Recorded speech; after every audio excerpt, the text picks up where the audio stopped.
Hey there, Thomas. It's Wayne D. So here's the little checkup after your online lesson. So first thing we talked about in your lesson was in the setup. Just wanted you to center a little bit better. The camera on the new videos is maybe a little bit to the right, but I think it's pretty obvious here that you have moved the ball a little forward and you've centered your setup so that you're now a little bit behind the ball at address, which I think is a good idea. So you can always check when you draw these lines up from your heels whether or not your shoulders are pretty even or whether or not you're leaning one way or the other.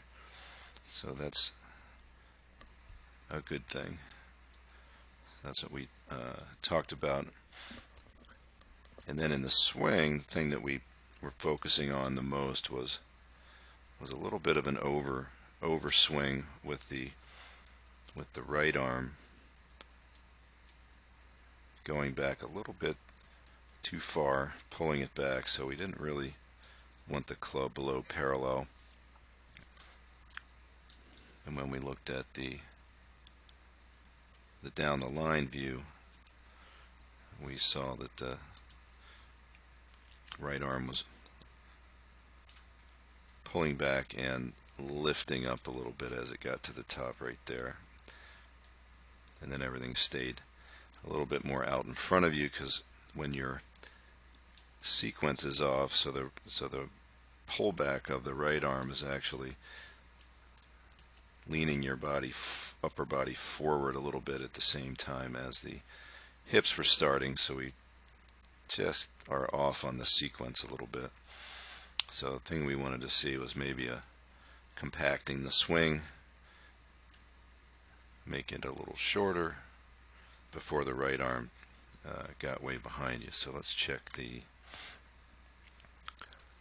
face on view, and we'll take a look.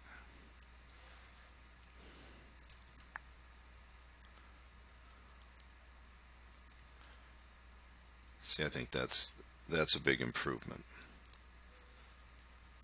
So I like the sequence is better, the club is short of parallel or right at parallel, but definitely you've tightened it up from the last video, so I think that's very important.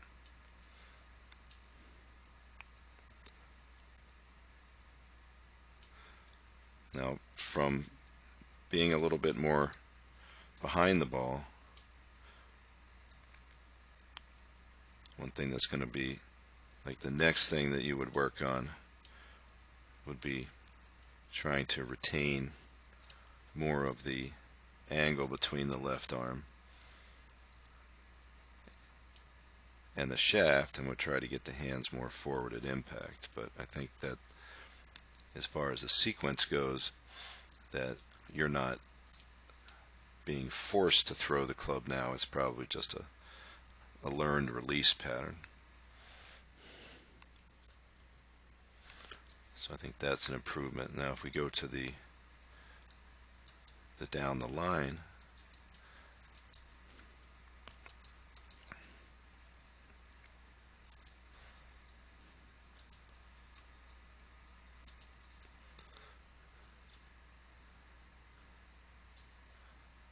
so let's see what that right arm looks like as it gets up to the top.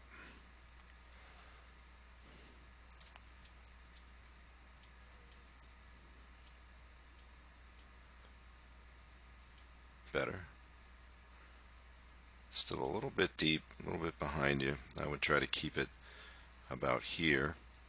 So the stretch is all in the left.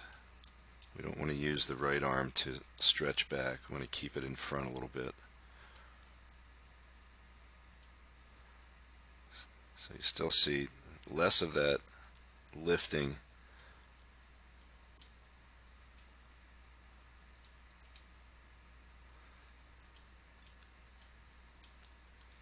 So as it comes down here, the shaft is in a little better shape.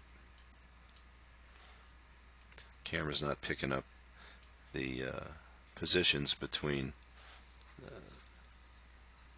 P5 and a half and 7, so we can't quite see where that's coming from, but it definitely is.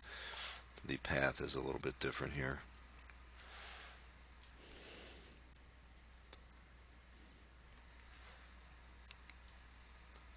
So all in all, I think what we were talking about, you're doing a better job of it. So for the next go round, I'm gonna go back to the face on with the iron, because the wide release is going to be more conducive to your driver, but the irons for better contact, we're going to want to try to reach a point here where the grip is even with the ball and the shaft is up here at 90, or we keep trying to get closer to that, so at impact we get just a little more forward lean on it. So impact drills, punch shots, if you go back through the archives on the website, you'll see some good work with those kind of impact punch shot drills. All right.